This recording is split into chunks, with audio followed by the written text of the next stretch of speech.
When this dad called out for his kid on a hike, he heard a strange and unfamiliar voice answer back.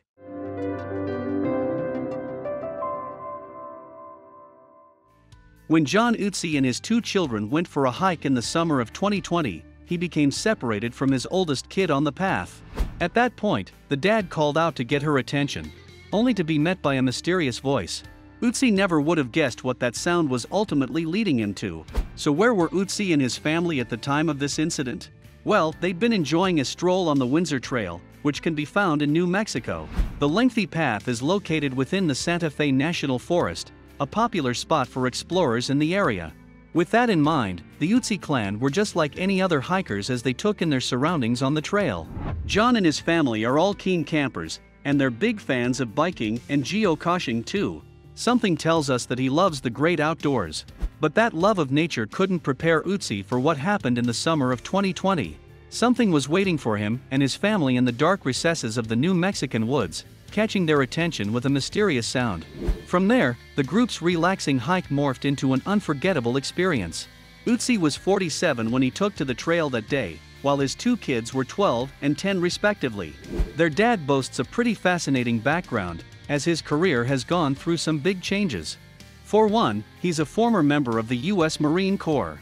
So what did Ötzi do following his spell with the armed forces? Well, he earned a position at the National Center for Genome Resources, which is situated in Santa Fe. The veteran plied his trade as one of the facility's data center managers, where he stayed for a decade and a half. That's a lengthy stint. At that point, Ötzi transitioned away from the research facility to another field. He moved into the world of education, to be precise. The dad of 2 scored a job at Santa Fe Prep back in 2013, and he's been there ever since. As for his role, he holds the title of Director of Technology.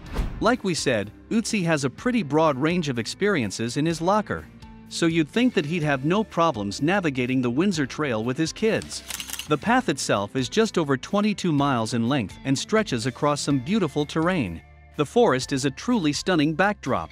But if you don't like heights, we'd advise against tackling this trail in New Mexico. That's because at its highest point, the winding path hits a peak of more than 11,000 feet. No, that's not a typo. The lower spots aren't much better either, reaching no lower than 7,000 feet. Despite that though, the vast majority of hikers who take on this trail wouldn't consider it to be a particularly tough journey. On the Hiking Project website, 3/4 of walkers voted the path as intermediate on the site's scale. As for the other quarter, they deemed it to be difficult. So it's safe to say that the Windsor Trail isn't a cakewalk for everyone. But what about the forest itself? Is it worth visiting? We think so. If you love the sight of alpine trees, you'll be spoiled for choice while wandering the area. But this idyllic spot does still harbor some dangers. For instance, a tragic story emerged back in the fall of 2013. The preceding month, a fireman named Token Adams had journeyed into Santa Fe National Forest to see if a blaze had broken out. He was a member of the United States Forest Service. And to traverse the landscape, Adams hopped aboard an all-terrain Jeep. After driving into the forest at the end of August though, Adams failed to come back out. As a result of his disappearance, a massive search party was formed to find him. The CNN website reported that more than 200 individuals took part. But unfortunately none of them could locate the fireman over the next week. It didn't look good, and those fears were confirmed on the 8th day. At that stage, Adams' body was discovered in the woods.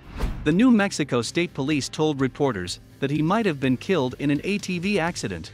The U.S. Forest Service worker was just 41 at the time of his death. And sadly Adams isn't the only person to lose their life in the picturesque area. Some 12 months later, a 70-something hiker named Audrey Richmond Kaplan disappeared on the Windsor Trail in the summer of 2014. She was on the path with her partner before they lost sight of each other.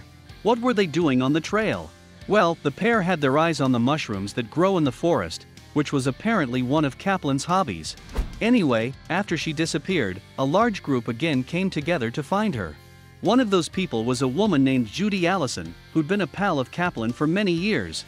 Allison reflected on the effort to locate Kaplan while speaking to the Kara News website in August 2014. She said, "We searched every conceivable place. It was over 300, maybe 350 people came out to volunteer to help and were all over those mountains looking for her. That's a massive endeavor, right?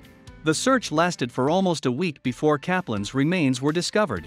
The 75-year-old had apparently traveled over a mile from her last known position on the Windsor Trail, stopping just 2 miles from the Santa Fe ski basin. And Allison had been fearful for her friend's safety prior to this incident.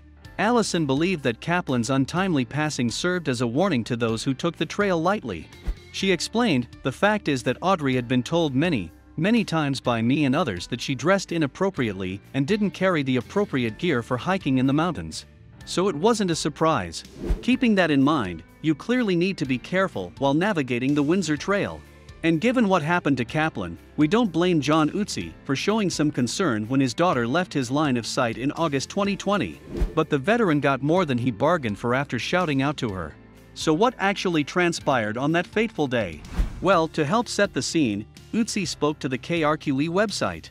He confirmed that his oldest had run ahead up the path, prompting his response. "I called her name and she didn't call back to me," the dad recalled. "So I called her name really loud.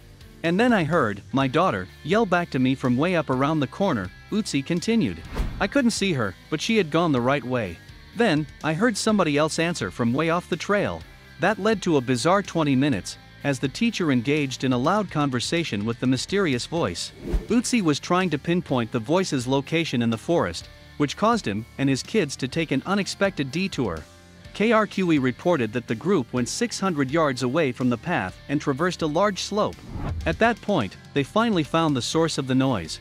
Yes, Ötzi's clan saw a hiker in a really tough spot.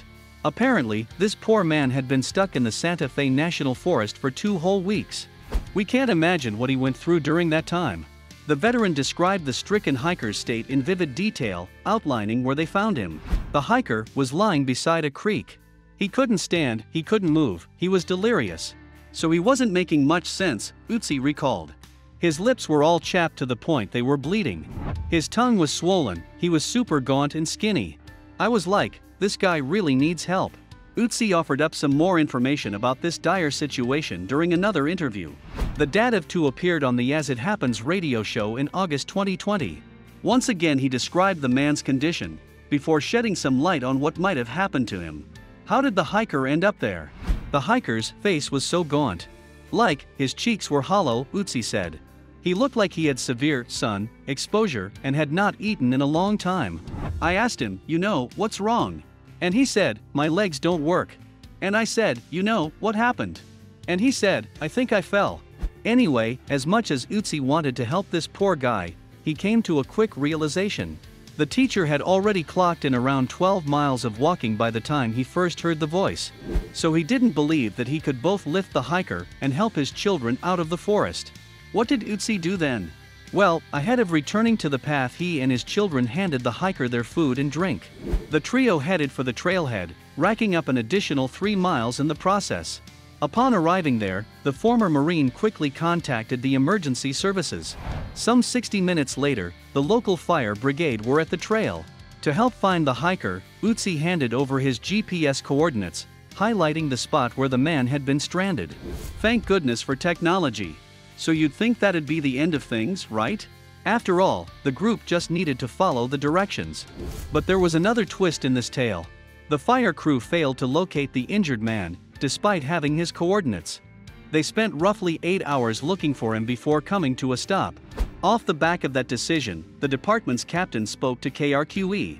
Nathan Garcia admitted, it was a little bit difficult to have to call off the search and rescue efforts. Unsurprisingly, Ötzi was left scratching his head. I thought it was strange, he told As It Happens. Like, I figured if they were standing there and he wasn't, then something must have happened. It was so surreal. But beyond the feelings of bafflement, Ötzi was dealing with a little bit of guilt as well. The dad told KRQE, so, I'm laying there, like, this guy is still in the mountains. So, at 9 o'clock Sunday morning, I get in and put my hiking boots back on and hike back. And he was exactly where I left him. We can sense your relief from here. According to Ötzi, the hiker struggled to recall if he'd overheard the fire crew. It's possible that he'd passed out.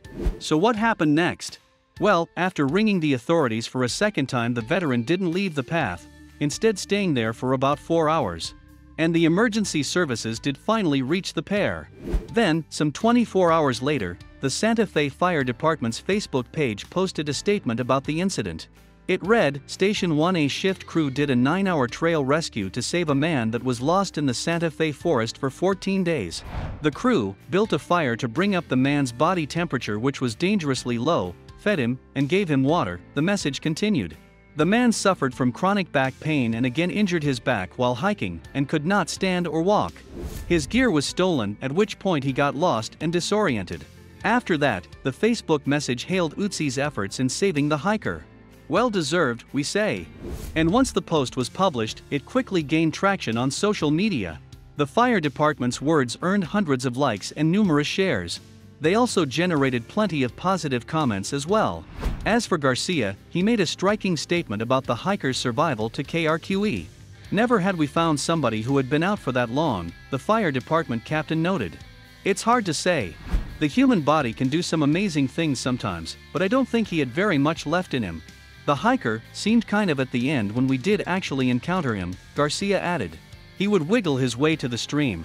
He would drink water from the stream and then wiggle his way away from the stream at nightfall, because of the colder temperatures that the stream brought.